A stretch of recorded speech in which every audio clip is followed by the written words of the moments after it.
Сегодня прошло селекторное совещание всех заинтересованных лиц по конфликтной ситуации, возникшей на технологической трассе Сургут-Нефтегаза в Ленском районе. В ходе состоявшейся в субботу прямо там, на технологической трассе встречи пикетчиков с вице-премьером правительства Виктором Мамуковым, стороны договорились, что жители Витима и Пеледуя направят обращение в адрес главы республики. Обо всем по порядку наш корреспондент Виталий Абрамов. События в Ленском районе трактуются по-разному. У местных жителей версия такова: грубое отношение к проезжающим, охраняющих трассу сотрудников ЧОП и высокие тарифы на провоз коммерческих грузов, а также нежелание руководства местного подразделения Сургут-Нефтегаза идти на диалог с жителями. Население просто хочет проехать в Ленск и в Иркутск.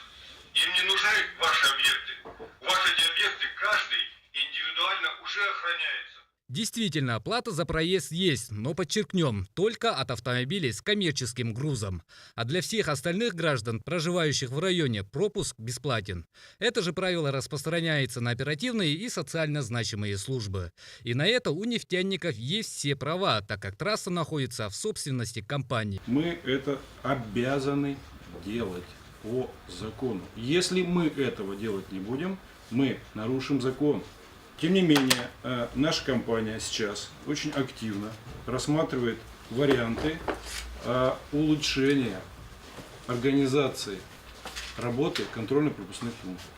Таким образом, можно сказать, что несмотря на то, что действуют жесткие запреты, простые граждане, проживающие в этом районе, могут свободно передвигаться по данной трассе, просто предъявив документы. Теперь стоит вспомнить, что зачинщиком конфликта является господин Лейкин.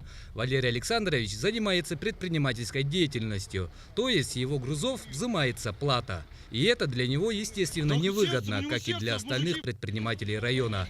А самыми активными борцами за право проезда являются как раз они. На сегодняшнем селекторном совещании дело доходило, скажем так, до абсурда и практически до шантажа, а быть может и призыву к экстремизму. Вы толкаете своими действиями на революционное решение этого вопроса. Я вам что говорю? Уже кстати, что такое?